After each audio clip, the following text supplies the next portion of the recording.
There was this famous American thinker, philosopher, George Santayana, who once said that history teaches us nothing except that men learn nothing from history.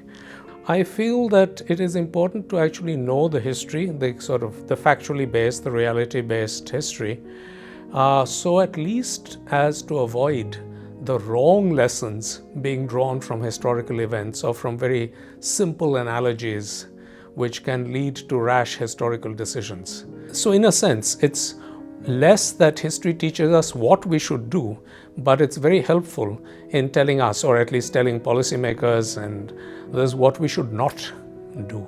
He's really dedicated his life to the study of the kind of deep history of current conditions in South Asia.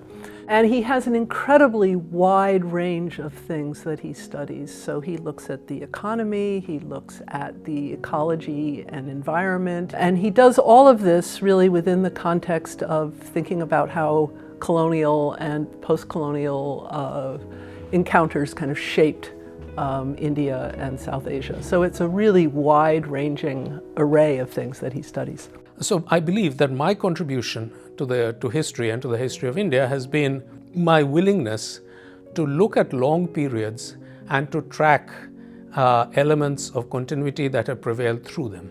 His research is very deep and it's very carefully researched, often using archives that other people haven't explored, using a whole range of languages. So I think both of those things really make his work, it really remains important for people, and he remains very influential.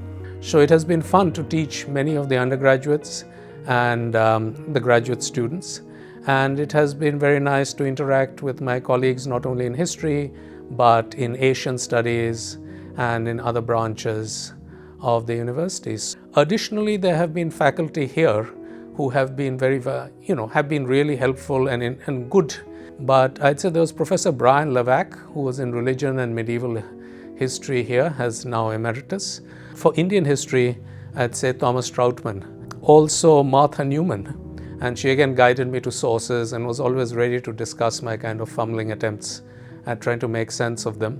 My argument is that human beings, all of these are the subjects, the histories that human beings have made for themselves, the languages that human beings speak and valorize, and so we can and should compare them.